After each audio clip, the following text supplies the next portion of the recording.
디모데후서 3장 12절로 17절까지의 말씀입니다. 신약성경 345쪽에 있는 디모데후서 3장 12절로 17절까지 말씀입니다. 다 찾으셨으면 서로 교독하겠습니다. 12절 제가 먼저 읽겠습니다. 무릇 그리스도 예수 안에서 경건하게 살고자 하는 자는 박해를 받으리라.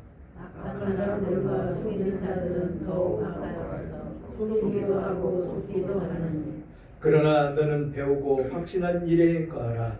너는 내가 누구에게 배운 것을 알며 또 어려서부터 성경을 알았나니 성경은 너희로 하여금 그리스도 예수 안에 있는 믿음으로 말미암아 구원에 이르는 지혜가 있게 하느니라.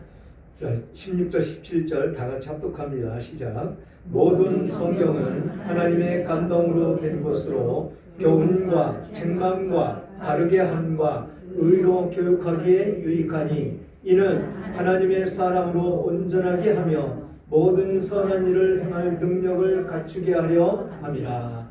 아멘. 아멘. 오늘 제목은 성경 안에 있는 지혜라는 제목으로 은혜를 나눌까 합니다.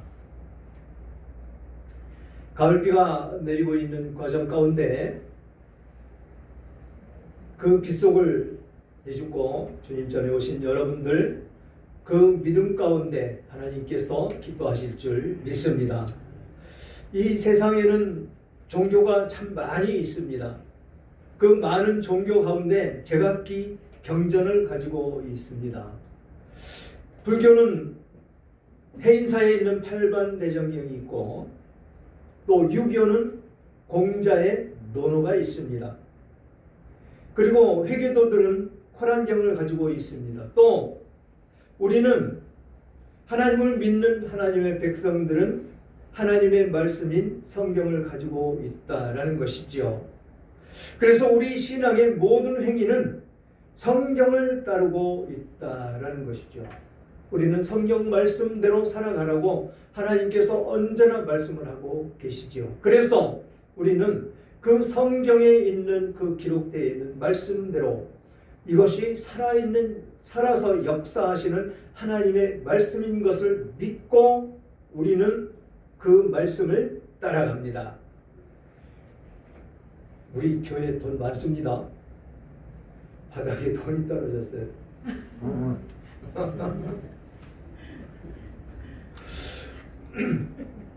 우리가 천주교에서 빠져나올 때 진리가 벗어났으므로 우리는 그곳에서 나왔습니다. 그곳에서 나와서 그 처음부터 우리에게 주었던 그 성경 그대로를 믿고 따라갑니다. 그때 이 종교계의 5대 강령이 있죠. 그것이 오직 성경, 오직 예수, 오직 은혜, 오직 믿음, 오직 하나님께만 영광이라는 5대 슬로건이 있습니다. 이 슬로건 아래 우리는 예수 그리스도를 믿고 하나님만을 찬양하며 성경에 있는 그런 말씀대로 우리는 살아가고 있는 것입니다. 그리고 우리 장로교회는 신조 제1조가 신구약 성경은 하나님의 말씀이니 신앙과 행위에 대하여 정확무오한 유일한 법칙이다 라고 가르치고 있습니다. 정확무오한 그런 말씀이다 라는 것이죠. 세상에서도 주옥과 같은 책들이 많이 있습니다. 감동을 주고 꿈도 주고 눈물도 주는 책들이 아주 많이 있습니다. 그런데 이런 책들 속에는 생명이 없다라는 것이죠. 감동을 주고 꿈도 주고 눈물을 흘릴 수 있을 정도로 그렇게 감동을 주지만 생명으로 인도하는 길은 전혀 없더라라는 것입니다. 그리고 그 책들에는 부활도 없습니다. 그리고 영생으로 가는 길이 보이지를 않습니다. 오직 성경 안에서만 우리는 그 생명의 근원을 알고 우주의 창조를 알고 자연의 신비를 알 수가 있습니다. 지금 욥기서를 살펴보면서 하나님께서 이 세상을 창조하신 것을 다시 한번 우리들에게 각인시켜주는 그 과정을 지금 보고 있습니다. 그리고 인생이 어디서 와서 무엇 때문에 살고 어디로 가는 것을 가르쳐주는 것이 바로 성경입니다. 어느 종교든지 이것을 가르쳐주는 데는 없습니다. 그저 바른 일을 하고 좋은 일을 하고 의를 행하면 천국에 간다라고만 가르쳐주고 있다는 것이지요. 그래서 아주 좀 시간이 지난 얘기지만 불교대학교에 가서 학생들 강연에 초청을 받아서 가서 불교 경전에도 하나님께 갈 수 있는 길이 있다라고 말씀을 한 적이 있습니다. 그러나 성경에서는 뭐라고 말씀하십니까? 오직 예수 그리스도를 말미암지 않고는 그곳에 갈 수가 없다라고 말씀을 하십니다. 내가 길이요 생명이요 진리니 나로 말미암지 않고는 아버지에게로 갈 자가 아무도 없느니라. 이 말씀이 온데간데 사라져버렸죠.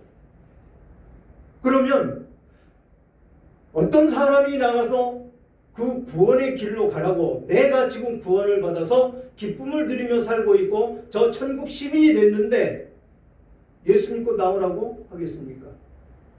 아무 종교나 가서 믿으면 되지요. 거기에도 구원이 있다고 얘기하는 그 목사는 참일까요? 거짓일까요? 여러분들의 생각에 맡기도록 하겠습니다. 지금 그렇게 이 세상 교회를 어지럽히고 시끄럽게 하는 그 단체들이 WCC와 WEA와 또 인천 송도에서 범회했던 그 단체들, 그들이 다른 종교들에도 구원이 있다라고 이야기하면서 그들과 화합을 하며 모든 집회 가운데 그 다른 타 종교 지도자들이 나와서 축사를 하고 기도를 하는 그런 모습이 나타나고 있다는 것이죠. 이것이 아무것도 아닌 일 같지만 이것은 굉장히 중대한 일입니다. 사람이 죽고 사는 생명이 달려있는 문제이기 때문에 그렇다는 것이죠. 그렇다면 앞에서 말씀드렸듯 불교 대학교에 가서 강연을 할 때 불교 경전에도 구원의 길이 있다라고 기록되어 있는 것이 있다라고 얘기한 그 목사나 지금 WCC나 WEA나 그런 것을 옹호하는 목사들은 과연 구원을 받은 사람들일까라는 것이죠. 오직 성경 외에는 그런 대로 구원을 얻어서 갈 수 있는 것이 없다라고 말씀을 하십니다. 우리가 찬양을 할 때 436장 찬양을 해뒀습니다. 주님의 새 생명을 얻은 몸. 여러분들은 주님으로 말미암아 새 생명을 얻었다라는 것이죠. 그래서 성경 속에는 우리 인생들이 어떻게 살아가야 되는 기록이 되어 있고 복받고 잘 사는 비결과 부모를 잘 섬기는 그런 비결, 세상을 이기며 사는 그런 비결이 있다라는 것입니다. 그래서 예수 그리스도를 받아들이고 그 예수 그리스도로 말미암아 부흥이 됐던 나라들은 부강하게 살 수 있다라는 것입니다. 빨리 다른 나라에 비해서 아주 신속하게. 왜 그럴까요? 성경 안에 지혜가 다 있기 때문에 그렇습니다. 그래서 안 믿는 사람들보다 앞서간다는 것이죠. 생각 자체가 우리는 이미 깨어 있어서 앞서간다는 것입니다. 이것이 진리라는 것이죠. 진리 안에 거하는 생명이 있는 우리들이다라는 것입니다. 뿐만 아니라 읽는 자에게 영감을 주고 힘이 없는 사람에게는 힘을 주고 절망에 처한 사람에게는 소망을 주고 모든 인생사의 문제가 해결이 이 성경 속에 다 들어있다라는 것입니다. 그래서 이 성경 안에 있는 지혜만 가지면 우리는 어디에 내놔도 빠지지 않고 지혜가 출중한 삶을 살아갈 수가 있다라는 것입니다. 그러면 어떻게 성경이 히브리어나 헬라어로 되어 있던 그 성경이 번역이 돼서 우리나라에 들어왔는지 간단하게 살펴보도록 하겠습니다. 한국의 한글로 번역된 그 성경이 처음 들어온 것은 1875년이다라는 것입니다. 스코틀랜드 선교사 로스 목사가 만주에서 서상윤이라는 사람을 만나면서부터 시작이 됐다라는 것이죠. 서상윤 이 사람은 로스 선교사에게 한국말을 가르치면서 한문으로 번역이 되어 있는 그 성경을 한글로 번역을 한 사람이다라는 것입니다. 그래서 1882년 처음으로 누가복음 3,000권을 내놓았다라는 것입니다. 단행본, 누가복음의 단행본. 이 번역된 성경책을 들고 1885년 언더우드와 아펜젤러 선교사가 역사적으로 한국 땅에 들어오게 되었다라는 것이죠. 그러니까 선교사들이 맨 먼저 거쳤던 것은 중국이다라는 것입니다. 중국을 거쳐서 중국어로 번역되어 있는 것을 한국어로 번역이 돼서 우리나라까지 들어오게 됐다라는 것입니다. 이것이 공식적으로 우리나라 땅에 성경책이 반포된 그런 시점이다라는 것입니다. 1882년. 그러다가 1900년 5월 9일에 신약성경 전체가 완역돼서 출간이 되고 반포가 됩니다. 그리고 그 이듬해 그 이후 10년이 지난 1910년 4월 2일 구약성경이 또 완간이 됩니다. 그리고 그 다음 해에 구약성경과 신약성경이 함께 묶여서 성경전서로 합본이 된다는 것이죠. 나뉘어지는 것이 아니고 이렇게 한데 묶어지는 한 권의 성경으로 태어났다는 것입니다. 성경은 몇 권입니까? 전체 66권. 그렇죠? 신약 39권. 그렇죠? 그리고 구약 신약 27권, 구약 39권. 그렇게 따로따로 나누어져 있던 성경이 이렇게 하나로 돼서 성경전서라는 합본으로 나오게 되었다라는 것입니다. 그게 언제? 1911년. 그래서 한국이 기독교가 들어온 지 25년 만에 지금 여러분들이 가지고 있는 신구약 성경이 모두 한글로 번역되어 비로소 성경전서로 출간이 되게 되었다라는 것이죠. 이렇게 만들어진 성경이 오늘에 와서는 세계 200여 나라에 수출이 되고 있는 세계에서 성경책을 가장 많이 수출하는 나라가 되었다라는 것이죠. 선교사도 세계에서 두 번째로 많은 선교사를 파송하는 그런 나라가 되었다라는 것입니다. 이렇게 급속도로 기독교가 성장하면서 우리나라 경제도 이에 못지않게 같이 급성장하는 그런 모습 가운데 놓여 있더라라는 것입니다. 어느 나라 역사를 보더라도 짧은 기간 동안 이렇게 경제가 발전하는 나라는 없었다라는 것입니다. 그만큼 우리나라는 힘이 없는 데 반해서 그렇게 부족하고 힘이 없고 가난하고 그런 서름을 받던 나라에서 이제는 어떻습니까? 떵떵거리며 살고 목에 힘주며 외국에 나가서 돈 펑펑 쓰며 그렇게 사는 나라가 되었다라는 것이죠. 이것이 하나님의 은혜가 아니면 이루어질 수 없는 그런 과정 가운데 이 나라는 급성장했더라라는 것입니다.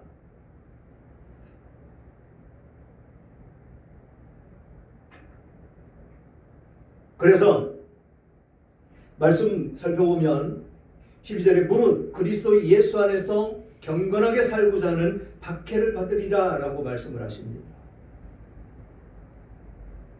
왜 이 말씀을 했느냐면 왜 10절부터 보면 나의 교훈과 행실과 의함과 믿음과 오래 참음과 사랑과 인내와 박해를 받음과 고난과 또한 안디옥과 이고니온과 루스드라에서 당한 일과 어떠한 박해를 받는 것을 내가 과연 보고 알았거니와 주께서 이 모든 것 가운데 나를 건지셨느니라. 무릇 그리스도 예수 안에서 경건하게 살고자 하는 자는 박해를 받으리라 라고 말씀을 했는데 이게 누구의 이야기입니까? 사도 바울의 이야기다라는 것이죠. 지금은 예수 믿는 사람들 박해 안 받죠. 멸시 안 받습니다. 그러나 저 어렸을 때만 해도 예수쟁이라고 해서 상대도 안 하는 그런 옛 모습이 있었습니다. 왜 그럴까요? 유교가 굉장히 행해했고 무속, 이 미신을 믿는 그런 우리나라 땅에서 예수 믿는 사람들이 발붙이며 살기는 굉장히 힘이 들었다라는 것이죠. 그런데 그들의 삶은 너무도 아름답고 너무도 멋있었고 세련되어 있더라라는 것입니다.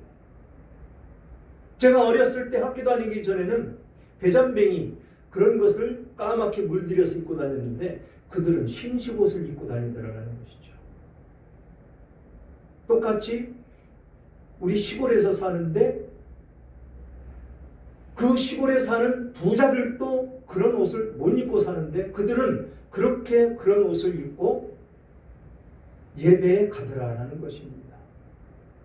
앞서가고 있더라라는 것입니다. 그것을 이후에 예수 믿고 그것을 깨달은 저희다라는 것이죠.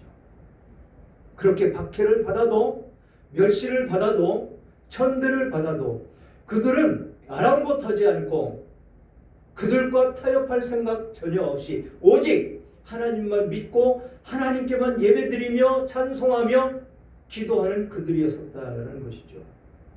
그들의 기도가 있었기에 이 나라는 이렇게 번성할 수 있었고 그들의 전도가 있었기에 이 나라는 복음의 나라가 되었다라는 것입니다. 그게 금요일에도 말씀드렸지만 어디를 가든지 사람이 모이는 곳, 요즘 카페에 사람들 많이 모입니다. 여자들 특히 젊은 사람, 중년층, 노인들 할 거 없이 모두 카페에 모여서 차를 마시고 좌담들을 합니다. 그 과정 가운데 집사님, 권사님 하는 사람들이 많다라는 것이죠. 그런데 그 사람들 쳐다보는 사람도 없고 그 사람들 멸시하는 사람도 없습니다. 이게 오늘날 지금 이 대한민국 땅에 예수 그리스도가 점점 약해지고 사라져가고 있는 모습이다라는 것입니다. 이렇게 박해를 받으며 살아가리라, 박해를 받으리라 그러면서 악한 사람들과 속이는 자들은 더욱 악하여져서 속이기도 하고 속기도 하나니, 이게 세상이라는 것이죠. 악한 사람들, 그 사람들은 속이기도 하고 속기도 하며 때로는 죽이기도 하고 그들은 자신들이 살기 위해서는 온갖 수단과 방법을 가리지 않고 모든 나쁜 행위들을 하면서 살더라라는 것입니다. 그런데 그 안에서 우리가 행하며 살아야 될 길은 그들과 똑같은 삶을 살면 안 된다고 그러죠. 성경에서는. 그것이 죄라고 그럽니다. 사람을 멸시해서도 안 되고 천대해서도 안 되고 오직 하나님 안에서 살아야 된다. 하나님은 애굽에서 출애굽해서 가나안 땅을 향해서 달려가던 그 광야길에서 먹을 양식이 없다고 투정을 부리며 그렇게 하나님을 멸시하던 그 사람들에게 만나를 주시면서 하신 말씀이 있습니다. 떡으로만 살 것이 아니고 내 입에서 나오는 말씀을 먹어야 너희들은 살 것이다 라는 말씀이었죠. 기억하십니까? 떡으로 살 것이 아니다. 우리는 그냥 일용할 양식으로 살 것이 아니고 하나님의 말씀을 먹어야 살 수 있다라고 말씀을 하셨다라는 것입니다. 그러면서 만나를 내려주셨죠. 그러면서 뭐라고 명령하셨습니까? 그 만나는 그날 먹을 것을 거둬다가 그날 먹고 좋게라. 그러나 안식일 전날에는 안식일까지 먹을 것을 갖다가 두었다가 그날 안식일에 먹어라라고 명령을 하셨습니다. 그런데 사람의 욕심이 어떻습니까? 널려있는 그 만나를 보고 많은 양을 걷어다가 집에다가 저축해두고 그 다음날 먹으려고 보관을 했다라는 것이죠. 그 다음날 먹으려고 보니까 어떻게 됐습니까? 썩고 곰팡이라고 벌레 생기고 먹을 수가 없더라라는 것입니다. 그날 먹을 양식으로 족하며 살아라 라고 교훈을 주시는 것입니다. 그런데 똑같이 다음날 먹을 것을 거둬들인 안식일 전날의 것은 왜 안 상할까요? 안식일날 왜 그 만나를 먹을 수가 있었을까요? 하나님이 하시는 일이기 때문에 그렇습니다. 하나님께서는 우리들이 굶주리고 그렇게 살도록 버려두지 않으신다라는 것입니다. 절대로. 그래서 말씀만 따라오면 우리는 살 것이다라는 것입니다. 욕심 부리지 말고. 욕심을 부리다 보니까 어떻게 됩니까? 죄를 범하게 되는 것이죠. 죄를 범하게 되니까 어떻습니까? 그 죄를 덮고 계속 덮어가야 됩니다. 굉장히 커집니다. 그러면 어떻게 됩니까? 사망하는 것이다 라고 야고보서는 말씀하고 있습니다. 욕심이 잉태한 즉 죄를 낳고 죄가 장성한 즉 사망을 낳느니라. 이 진리 가운데 우리는 머물고 있다는 것이죠. 그런데 우리는 세상 가운데 나아가면 눈에 보이는 것 때문에 이 안목의 정욕 때문에 죄를 안 범을 수가 없다라는 것이죠. 남의 것이 더 커 보이고 남의 것이 더 많아 보이고 그래서 그 욕심 가운데 그것을 더 차지하고 싶은 마음이 내 마음 가운데 생기더라라는 것입니다. 그래서 성경은 하나님께서 주신 말씀대로만 살아라 라고 말씀을 하고 있다라는 것이죠.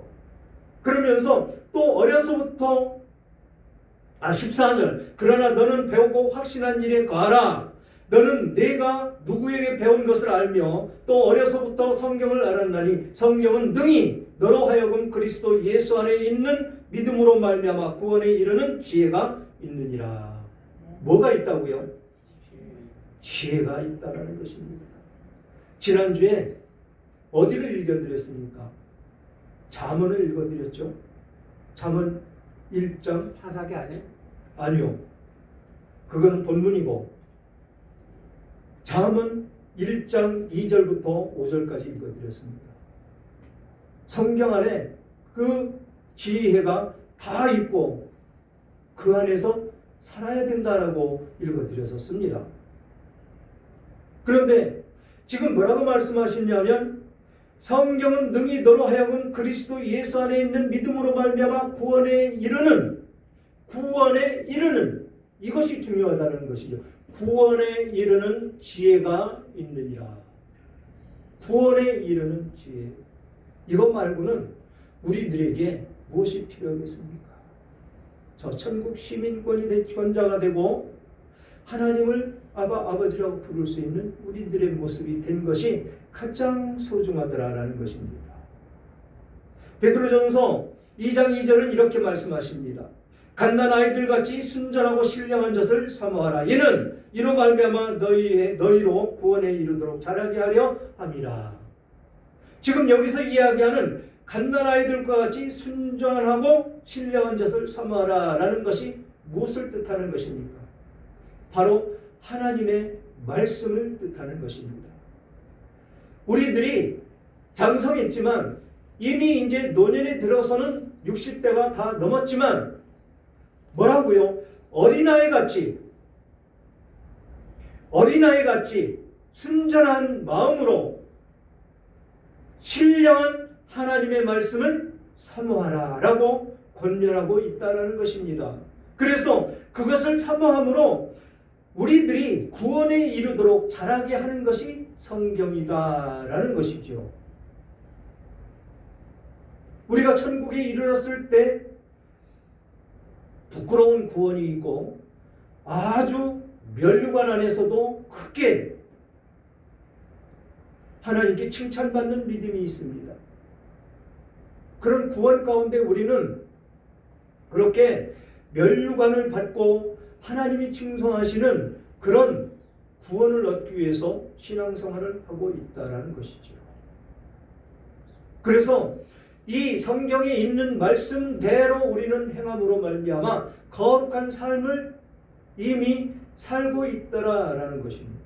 천국의 삶을 이미 맛보고 사는 것이더라 라는 것입니다.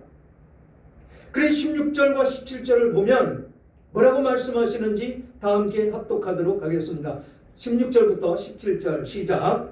모든 성경은 하나님의 감동으로 된 것으로 교훈과 책망과 바르게 함과 의로 교육하기에 유익하니 이는 하나님의 사람으로 온전하게 하며 모든 선한 일을 행할 능력을 갖추게 하려 함이라.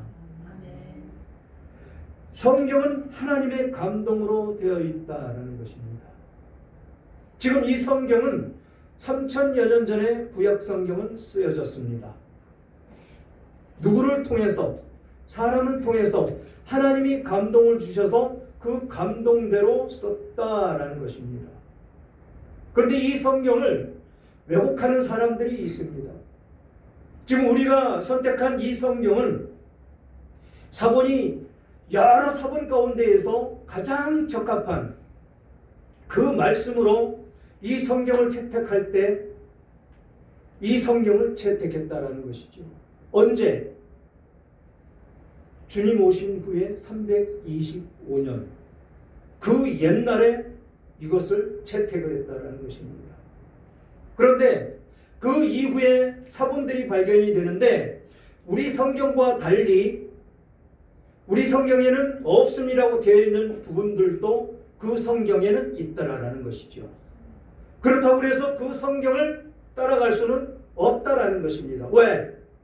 이 성경을 우리가 진리로 받아들였기 때문에. 그래서 그 성경을 가지고, 그게 킹제임스 버전인데 그것을 가지고 이 성경을 가지고 있고 이 성경대로 사는 사람들은 구원이 없다라고 하는 것이 누굽니까? 금요일날 말씀드렸습니다. 사랑 침례교회 그 목사가 이야기하는 것입니다.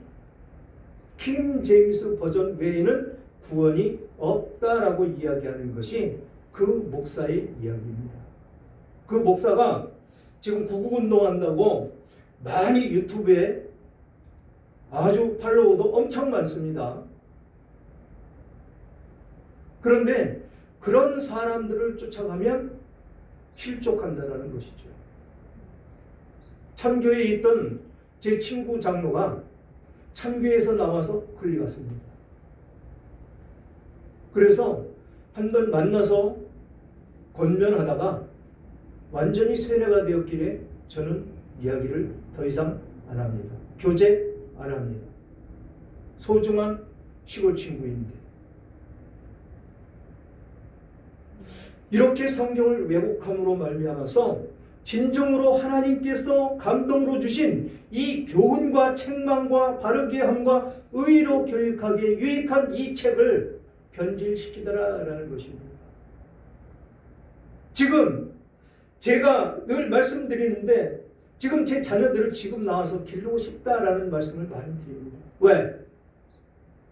구원받고 보니까 정말 지혜가 모든 삶 가운데 삶으로 인도하는 것은 성경밖에 없더라는 것입니다. 그래서 성경으로 다시 아이들을 양육하고 싶은 그런 욕심이 많이 생긴다는 것이죠. 그래서 손녀들이 온다든지 손녀들을 만나면 성경만 읽습니다. 아이들 게임하고 싶고 유튜브 보고 싶고 놀고 싶지요. 일로 와. 할아버지하고 이것만 읽고 그 다음에 놀아. 읽어줍니다. 같이 읽습니다. 왜? 여기서 말씀하시는 교훈과 책망과 바르게 함과 의로 교육하기 유익하니 이는 하나님의 사람으로 온전하게 하며 모든 선한 일을 행할 능력을 갖추게 하려 함이라 라는 이 말씀 때문에 그렇습니다. 여러분들 어떻습니까? 정말 내가 읽기도 어려운 성경을 자녀들한테 가르친다는 것 어렵겠지요. 그러나 뭐라고 말씀하십니까? 하나님은 믿음은 대대로 이어져 나갈 것이다. 그래서 그 믿음을 따라서 그 자녀들까지도 구원을 얻을 것이다라고 했는데 우리 대해서 그 믿음이 끊어지면 되겠습니까? 안 되는 것이죠. 절대로 안 되는 것입니다. 그래서 이 성경을 가지고 많이 읽고 그 말씀을 따라 가야 되는 것입니다. 히브리서 4장 12절과 13절은 이렇게 말씀하십니다. 하나님의 말씀은 살아있고 활력이 있어 좌우의 날선 어떤 검보다 예리하여 혼과 영과 및 관절과 골수를 찔러 쪼개기까지 하며 또 마음의 생각과 뜻을 판단하니 지으신 것이 하나도 그 앞에서 나타나지 않음이 없고 우리의 결산을 받으실 이의 눈앞에 만물이 벌거벗은 것 같이 드러나느니라. 우주 만물을 알 수 있다라는 것입니다. 우리 앞에 벌거벗은 것 같이 드러난다라는 것입니다. 무엇이? 하나님이 창조해 놓은 것이. 그러면서 앞에서 뭐라고 그럽니까? 하나님의 말씀은 살아있고 활력이 있다라는 것입니다. 그래서 이 성경은 살아있는 말씀, 지금 우리가 읽고 있는 이 성경이 지금 역사적으로 일어나고 있다라는 것입니다. 현세에 나타나고 있다라는 것입니다. 그래서 그 활력이 있는 그 말씀이 좌우에 날선 어떤 것보다 예리하다라는 것입니다. 우리 안에 그 말씀이 들어오면 혼과 영과 관절과 골수를 찔러 쪼개기까지 하며 마음과 생각과 뜻을 판단한다라는 것입니다. 그러니까 내 마음, 내 생각이 세상의 생각대로 살아가면 하나님의 말씀이 없는 것이다라는 것이죠. 오직 하나님의 말씀은 내 안에 들어오면 나를 그렇게 변화시킨다라는 것입니다. 옛 것은 지나고 새 것이 되었으니 그 새 것이 된 모습대로 살아라라는 것입니다. 나의 옛 모습은 죄의 종로로 타던 그 모습이다라는 것입니다. 그래서 죄를 짓는데 아무 거리낌 없이 죄를 짓고 그렇게 살았다라는 것이죠. 그런데 그 옛 것은 죽고 새 것이 되었다라는 것은 나의 옛 모습은 죽었다라는 것입니다. 그리고 그 안에 누가 살아 있습니까? 성령께서 오셔서 나를 주관하고 계시더라라는 것이죠. 이 성경을 아무리 믿으려고 애를 써도 믿을 수가 없고 이 성경을 아무리 이해하려고 이해할 수가 없습니다. 그런데 영으로 거듭나니까 그렇게 부정하고 했던 이 성경 말씀이 믿어지고 깨달아지고 완전히 내가 180도 변하는 그런 모습이 되었더라라는 것이죠. 그래서 세상 가운데 나아가면 지금 여기서 발만 나아가도 풀 같은 것도 많이 나는데 옛날에는 그냥 지나치고 풀 밟고 그냥 지나갔죠. 그러나 지금은 어떤 모습입니까? 신비롭기 그지없는 것이죠. 하나님의 창조물 그것을 바라볼 때 나의 모습이 어떠냐라는 것입니다. 그렇게 새 사람을 입었는데 옛 모습 그대로 있다. 그것은 있을 수가 없는 일이라는 것입니다. 영으로 거듭난 사람이 어떻게 옛 모습, 그 죄된 모습 그대로 있을 수가 있느냐라는 것입니다. 여기서 말씀하시는 어떤 검보다 예리해서 영과 혼과 관절과 골수를 찔러 쪼개며 마음과 생각과 뜻도 판단하신 그 하나님이 내 안에 와 계시는데 어떻게 변화된 모습이 없을 수가 있느냐라는 것이죠. 지금 예수 믿고 교회에 다닌다고 하는 사람들 보면 어떻습니까? 교회만 다니죠. 왜 다닙니까? 복 받으려고. 왜 다닙니까? 병 고침 받으려고. 왜 다닙니까? 부자 되고 잘 먹고 잘 살기 위해서. 또 왜 다닙니까? 자녀들 잘 살게 하기 위해서. 절에 가서 불공 드리는 것이죠. 이 시대 속에서 우리는 살아갑니다. 우리의 믿음을 어떻게 지켜야 되느냐라는 것이죠. 성경에서 말씀하시는 이 말씀 가운데 우리가 거한다면 우리는 절대로 옛 모습은 나타나지 않는다라는 것입니다. 않게 되어 있다라는 것입니다. 그래서 우리는 하나님의 말씀 가운데 거하되 특별히 오늘 주신 말씀 이 디모데후서 3장 16절과 17절 그리고 히브리서 4장 12절과 13절 메모하셨다가 꾸준히 읽으시면 이 말씀은 자손들에게 손자 손녀들에게 아주 교훈이 되는 그런 말씀입니다. 또 잠언을 보면 1장에 있는 그 말씀도 아주 그렇게 지혜가 많다. 지혜가 성경 안에 있다. 그래서 그 말씀대로 행하면 모든 지혜가 내 것이기 때문에 이 세상 가운데 아무런 부러움 없이 삶을 살아갈 수 있는 우리들의 모습이 된다라고 말씀을 하고 있습니다. 사랑하는 여러분, 오늘 본문의 그 가르침은 모든 성경이 하나님의 감동으로 되어 있으며 그 목적은 성경을 통해서 하나님의 사람을 온전하게 하고 또한 선한 일을 행할 능력을 갖추게 하는 데 있다라고 말씀을 하고 있습니다. 이 과정은 교훈을 통해서 하나님의 진리를 배우고 책망을 통해 잘못을 깨닫고 바르게 함을 통해서 회복이 되고 의로 교육함을 받아서 하나님의 뜻에 합당한 삶으로 살도록 훈련을 받는데 아주 유익한 책이다라는 것입니다. 이런 확신을 가지고 성경을 대할 때 우리는 단순히 종교적 지식을 얻는 것이 아니라 하나님과의 살아있는 교제를 경험하게 된다라는 것입니다. 성경의 영감성과 권위를 믿는 믿음은 우리 신앙의 토대다라는 것입니다. 이 토대 위에서 우리는 확신을 가지고 하나님의 뜻대로 살아갈 수 있는 것이다 라는 것으로 우리는 그 말씀 가운데 거해야 된다는 것이죠. 이 확신을 붙잡고 날마다 말씀 안에서 성장하는 그런 삶을 사시기를 주님의 이름으로 축원합니다.